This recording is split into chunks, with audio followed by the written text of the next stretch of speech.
అందరికీ నమస్కారం. ఆంధ్ర మహాభారతమునందలి శాంతి పర్వం చతుర్థాశ్వాసంలోని కథాంశాన్ని వివరించుకుందాం. వివరిస్తున్నవారు బాలసుబ్రహ్మణ్యం కలవలపల్లి. వ్యాసం వసిష్ఠనప్తారం శక్తే పౌత్రమకల్మషం పరాశరాత్మజం వందే సుఖతాతం తపోనిధిం. జనమేజయ మహారాజునకు వైశంపాయన మహర్షి మహాభారత కథను చెప్తున్నాడు.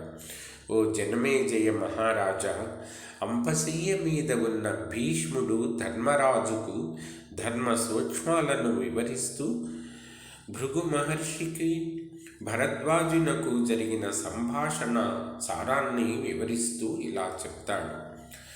పంచభూత గుణాలైన రసము, వాసన, తేజము వేటిలో ఉంటాయి, వాటిని ఎలా అనుభవిస్తారు అని అడిగాడు. అప్పుడు భృగు, భరద్వాజ, విషయములు, ఇంద్రియములు, మనస్సు, మనలో ఉన్న అంతరాత్మ విషయవాంఛలను మనస్సు ద్వారా సంకల్పించి ఇంద్రియముల ద్వారా అనుభవించి వాటి వల్ల కలిగే సుఖ దుఃఖములను అనుభవిస్తూ ఉంటుంది.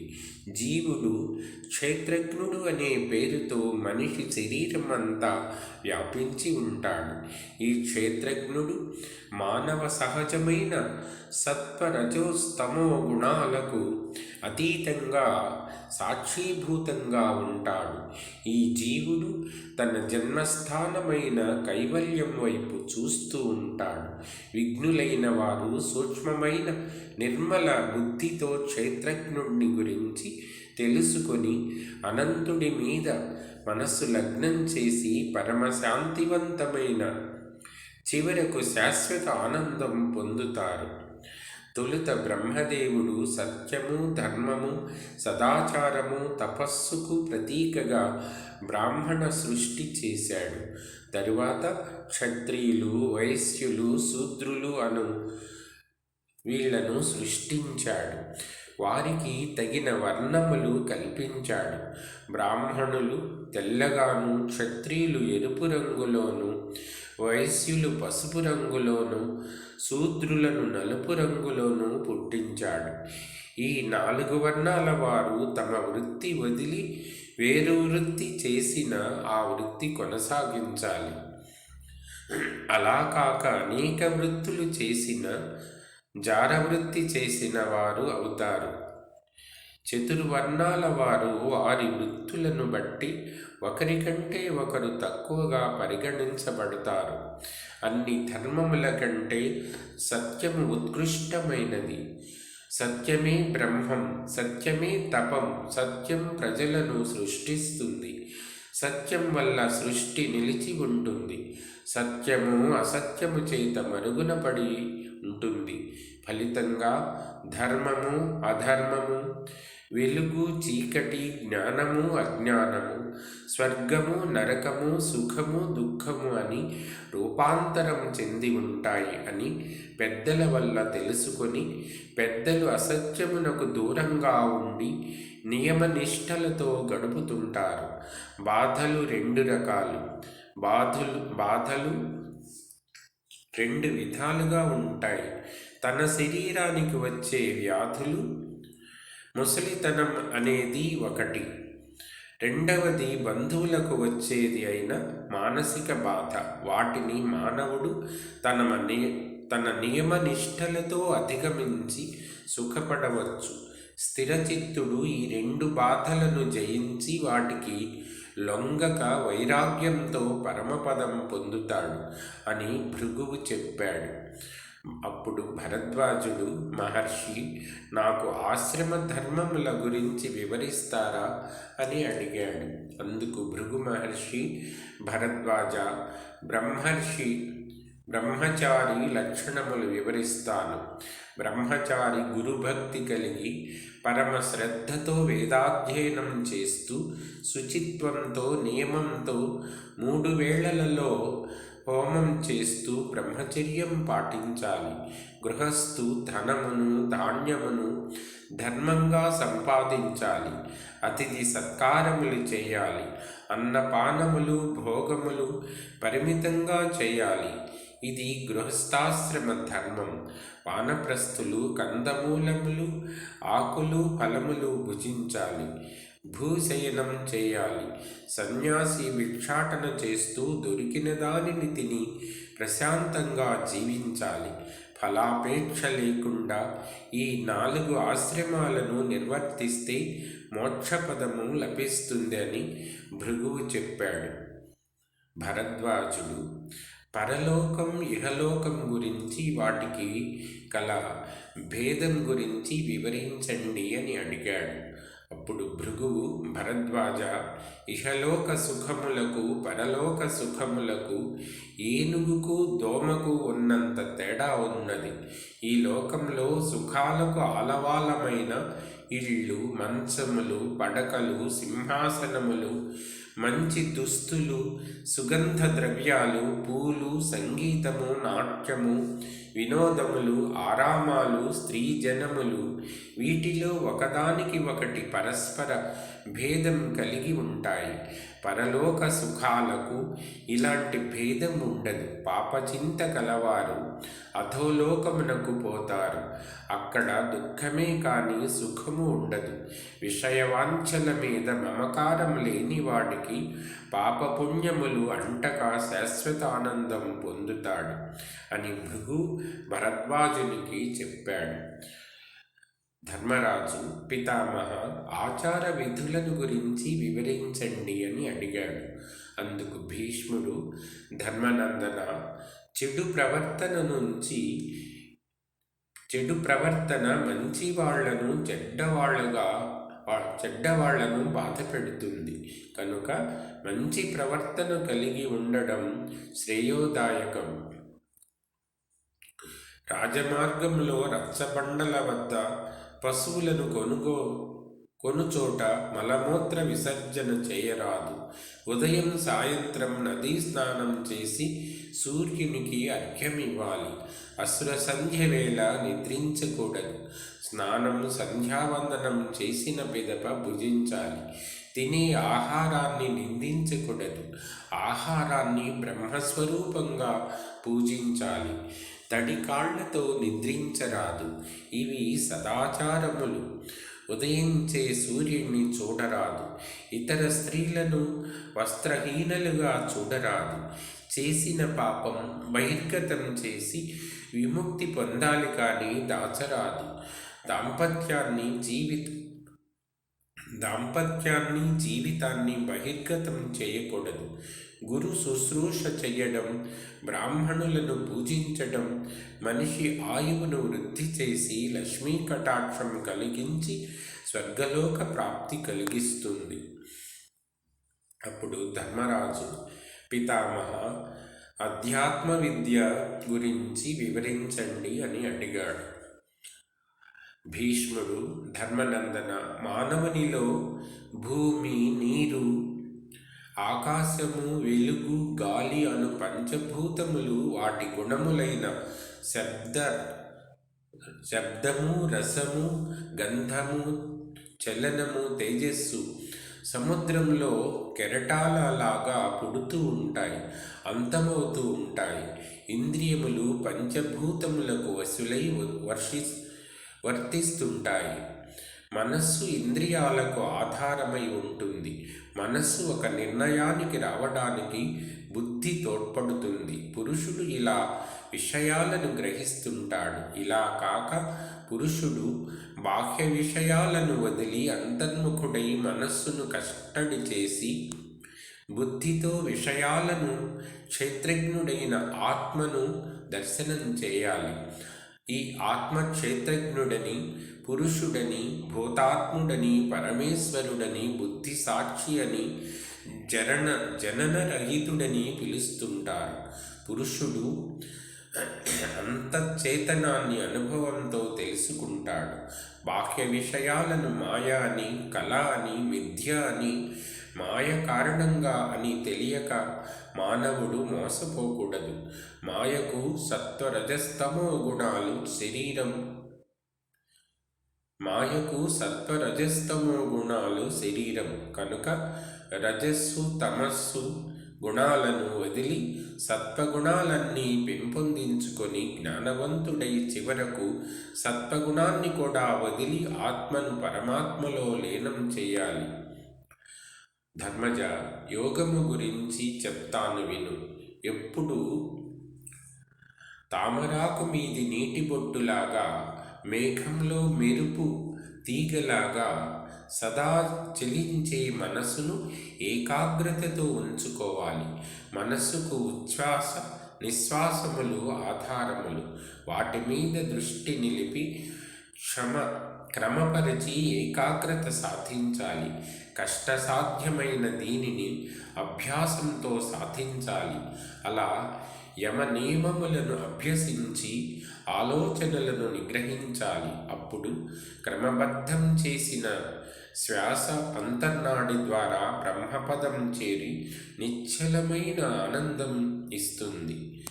ధర్మరాజు భీష్ముడితో, పితామహ, నాకు జపము దాని మహిమ గురించి వివరించండి అని అడిగాడు.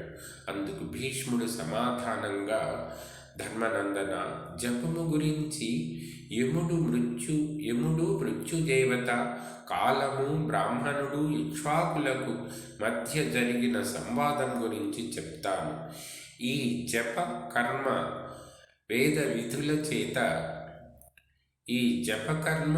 విధుల చేత ఆమోదించబడిన కర్మ.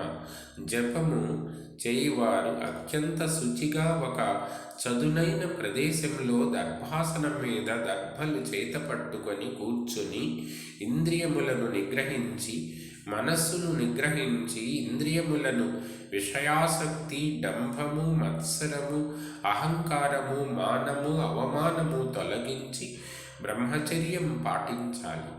ఈ విధమైన నియమములను అనుసరించి జపమును ఆచరించిన పురుషుడు సర్వలోకములను జయించి తుదకు మోక్షము సాధిస్తాడు. అలా కాక అశుచిగా, దుర్గుణములతో, నీచమైన ఆలోచనతో మనస్సు నిశ్చలంగా లేకుండా జపము ఆచరించిన పురుషుడు నరకానికి పోతాడు.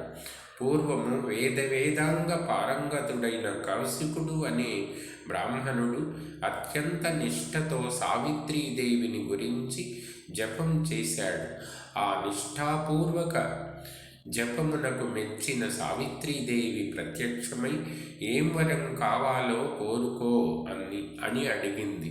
కౌశికుడు తన జపమునందు నిష్ఠ కావాలని కోరాడు. సావిత్రీదేవి, ఓ కౌశిక, నీకు ఉత్తమ గతులు కలుగుతాయి. యముడు, కాలము, మృత్యువు నీ వద్దకు వచ్చి మాట్లాడుతారు అని వరమిచ్చి వెళ్ళింది. కౌశికుడు అలా 100 సంవత్సరాలు జపతత్పరుడై గడిపాడు. అతని జపమునకు తృప్తి చెంది ధర్మదేవత సాక్షాత్కరించి, కౌశిక, నీ జపము సిద్ధించింది. నీవు సిద్ధి పొందావు. నీవిక ఈ శరీరం విడిచి పుణ్యలోకమునకు వెళ్ళు అని చెప్పింది. కౌశికుడు, ధర్మదేవత, నేను జపము చేయాలంటే నాకు ఈ శరీరం కావాలి. కనుక నేను ఎంత దుఃఖమైనా ఓర్చుకుంటాను, కానీ పుణ్యలోకాలకు వెళ్ళడానికి ఈ దేహం వదలను అని అన్నాడు. ధర్మదేవత, కౌశిక, పుణ్యలోకాలకు వెళ్లకుండా ఎప్పటికైనా వదలవలసిన ఈ శరీరాన్ని వదలనని చెప్పడం ధర్మమా అని అడిగింది. కౌశికుడు, నా తపస్సుకు ఆలంబనమైన ఈ శరీరమును నేను విడువను అన్నాడు. ధర్మదేవత, నిన్ను పుణ్యలోకాలకు తీసుకుపోవడానికి యముడు, మృత్యువు, కాలము వచ్చారు చూడు అని చెప్పింది. అప్పుడు మృత్యువు, యముడు, కాలము ముందుకు వచ్చి తమని తాము పరిచయం చేసుకున్నారు. యముడు, నువ్వు చేసిన జపం ఫలించింది అని చెప్పాడు. కాలపురుషుడు, నీకు పుణ్య లోకాలకు వెళ్ళవలసిన కాలం సమీపించింది అన్నాడు. మృత్యుదేవత, కాలపురుషుని ఆదేశం మేరకు నేను నిన్ను రావడానికి వచ్చాను అని చెప్పింది. కౌశికుడు మాటను పెడచెవిన పెట్టి, మీరు చెప్పిన పని కాక నేను మీకు ఏమి చేస్తే సరిపోతుంది అని అడిగాడు. ఆ సమయంలో అక్కడకు వచ్చిన ఇక్ష్వాకుడు అక్కడ ఉన్న దేవతలకు నమస్కరించాడు. కౌశికుడు ఇక్ష్వాకునికి మర్యాదలు చేసి, మహాత్మా, నేను నీకు ఏ విధంగా సత్కరించగలను అని అడిగాడు. ఇక్ష్వాకు, మహాత్మా, క్షత్రియులమైన మేము దానాలు ఇస్తాం, కానీ దానాలు పట్టం. నీకేం కావాలో అడుగు, నేను తీరుస్తాను అన్నాడు. కౌశికుడు, ఇహలోక మమకారం ఉన్న వాళ్లకు మర్యాదలు కావాలి కానీ నాకు ఎందుకు? నా అతిథివైన నీకు నేను కానుకలు సత్కారంగా ఇస్తాను కనుక అవి దానం కాదు అన్నాడు. ఇక్ష్వాకుడు, నీకు ఇవ్వాలని అనుకుంటే నీ జపఫలము సగం నాకు ఇవ్వు అని అడిగాడు. కౌశికుడు, నీకు కావాలంటే పూర్తిగా అయినా ఇస్తాను, ఎంత కావాలి అని అడిగాడు. ఇక్ష్వాకుడు, నీ జపఫలం ఏమిటి అని అడిగాడు. కౌశికుడు, నేను ఫలితమును ఆశించి రాలేదు కనుక నా జపఫలం ఏమిటో నాకు తెలియదు. నా జపఫలం ముందు తీసుకొని తరువాత ధర్మవిధులను అడిగి తెలుసుకో అని అడిగాడు. ఇక్ష్వాకుడు, కౌశిక, ఫలితం తెలియకుండా దానం ఎలా స్వీకరించగలను? నాకు వద్దు అన్నాడు. కౌశికుడు, రాజా, నీవు అడిగావు, నేను ఇస్తాను కనుక ఇప్పుడు మనకు అసత్య దోషం అంటదా అని అడిగాడు. ఇక్ష్వాకుడు నవ్వి, క్షత్రియుడనైన నేను నీతో మాటల యుద్ధం చేశాను అన్నాడు. కౌశికుడు, మహారాజా, నీవు ఏమి చేశావో కానీ నేను త్రికరణ శుద్ధిగా నా జప ఫలితాన్ని ఇస్తున్నాను. నువ్వు తీసుకుంటానని అన్నావు. ఇప్పుడు నీవు తీసుకోవడానికి నిరాకరిస్తే క్షత్రియుడవైన నీకు, బ్రాహ్మణుడివైన నాకు సత్యవ్రత భంగం వాటిల్లుతుంది. ఇది ధర్మం కాదు రాజా. సత్యవ్రతమే తపస్సు, సత్యమే యజ్ఞం, సత్యమే వేదం, శాంతి, ఇంద్రియ నిగ్రహం. ఆ సత్యవ్రతానికి భంగం వాటిల్లినప్పుడు నేను ఇప్పటి వరకు చేసిన జపతపములు ఫలించవు అన్నాను. వీరి మాటలు వింటున్న ధర్మదేవత, మీలో మీకు వాదన ఎందుకు? దానం ఇచ్చిన ఫలం కౌశికుడికి, సత్యవ్రతం పాటించే ఫలం ఇక్ష్వాకుడు పొందగలరు అని అన్నాడు. అప్పుడు పుణ్యలోకం మానవాకృతిలో వచ్చి, అయ్యా, మీలో మీకు వాదన ఎందుకు? ధర్మదేవత చెప్పినట్లు చేయండి, మీరిద్దరూ సమాన ఫలితం పొందుతారు అన్నది. ఇక్ష్వాకుడు, బ్రాహ్మణుడు కూడా తానిచ్చేది స్వీకరించాలని పట్టుపట్టాడు. కౌశికుడు, నేను నియమనిష్టలు జప తపాదులలో నిమగ్నమై ఉన్నాను. నేనేది కోరను కనుక నేనేది స్వీకరించను. ఇక్ష్వాకుడు, నీకు తగినదే నేను ఇస్తాను. నేను చేసిన సుకృతముల ఫలం నీకు ఇస్తాను, తీసుకో అన్నాడు. ఇంతలో వికృతమైన వేషధారులు ఇద్దరు అక్కడకు వాదులాడుకుంటూ వచ్చారు. ఇక్ష్వాకుడు వారిని ఎందుకు వాదులాడుకుంటున్నారు అని అడగగా, అయ్యా, నేను గోదానం చేశాను, ఇతడు ఆ గోదాన ఫలితాన్ని ఇమ్మని అడిగాడు. నేను అలాగే ఇచ్చాను. ఇతడు అది తనకు చాలదని చెప్పి 2 మంచి జాతి ఆవులను కొని ఆ గోవులను అర్హుడికి దానమిచ్చాడు. తరువాత ఆ దాన ఫలితం నాకు ఇస్తానని చెప్పాడు. నేను మొదట అంగీకరించి తరువాత నిరాకరించాను. అదే మా వాదులాట. మీరే చెప్పండి, నేనేం చేయడం ధర్మం అని అడిగాడు. రెండవవాడు, అయ్యా, ముందు అంగీకరించి తరువాత నిరాకరించడం న్యాయమా అని అడిగాడు. అది విన్న కౌశికుడు, మహారాజా, చూశారా, వీరి వాదులాట మన వంటిదే. నీవు అంగీకరించినట్ల దానం స్వీకరించు, లేకున్నా నిన్ను శపిస్తాను అన్నాడు. ఇక్ష్వాకుడు ఇక తప్పదనుకొని దానం స్వీకరించడానికి అంగీకరించి కౌశికుని వద్ద నుండి దానం స్వీకరించి బదులుగా తాను చేసిన యజ్ఞ ఫలాన్ని దానంగా స్వీకరించమని కోరాడు. అప్పుడు అక్కడకు వచ్చిన మానవులు వారితో, అయ్యా, మేము కామము క్రోధము మీరిద్దరూ ధర్మదేవత చేతను యముడి చేతను మా చేతను పరీక్షింపబడ్డారు, అంతేగాని ఇవ్వడం తీసుకోవడం దైవ నిర్ణయాలు మీ చేత ఏమీ లేదు అన్నారు. అప్పుడు కౌశికుడు, మహారాజా, నా జపతపాలకు అధిష్టాన దేవత అయిన సావిత్రీదేవి, ఆమె నుండి నేను బలము శ్రద్ధను పొందాను. ఇక నేను జపతపాదులు చేయనవసరం లేదు. నీవు నా పుణ్యఫలమును స్వీకరించి నాకు అవసరం లేకున్నా నీ యజ్ఞ ఫలాన్ని నాకు ఇచ్చావు. ఇక నీ దారి నీది, నా దారి నాది అన్నాడు. వారి ధర్మనిష్ఠతకు మెచ్చిన దేవతలు వారి మీద పూలవృష్టి కురిపించి దేవదందువులు మ్రోగుతుండగా కిందకు దిగి వచ్చి వారిని ఆశీర్వదించారు. ఆకాశవాణి, అయ్యలారా, మీరిద్దరూ సిద్ధి పొందారు, మీకిక ఉత్తమ గతులు కలుగుతాయని పలికింది.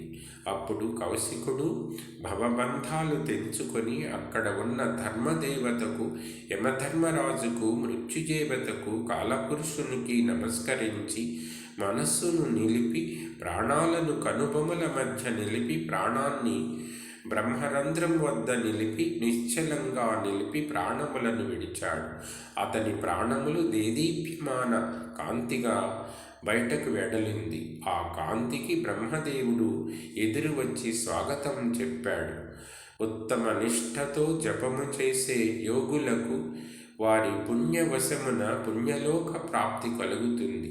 నిష్ఠతో జపం చేయడం వల్ల తమకు తాముగా శరీరము నుండి విడివడి ఉత్తమ లోకములకు వెళ్ళగలుగుతారు. కౌశిక రా అనగానే బ్రహ్మరంధ్రం ద్వారా శరీరం నుండి విడివడిన కౌశికుని ఆత్మ బ్రహ్మదేవుని ముఖంలో ప్రవేశించి బ్రహ్మదేవునిలో ఐక్యమైంది. తరువాత ఇక్ష్వాకుడు కూడా తనకు తానుగా శరీర త్యాగం చేసి బ్రహ్మదేవునిలో ఐక్యమయ్యాడు. అది చూసిన దేవతలు ఆశ్చర్యపోతూ కౌశికుణ్ణి ఇక్ష్వాకుణ్ణి పొగిడారు అని చెప్పిన భీష్ముడు, ధర్మనందన, నిష్ఠతో జపం చేసిన వారు బ్రహ్మైక్యం పొందగలుగుతారు అన్నాడు.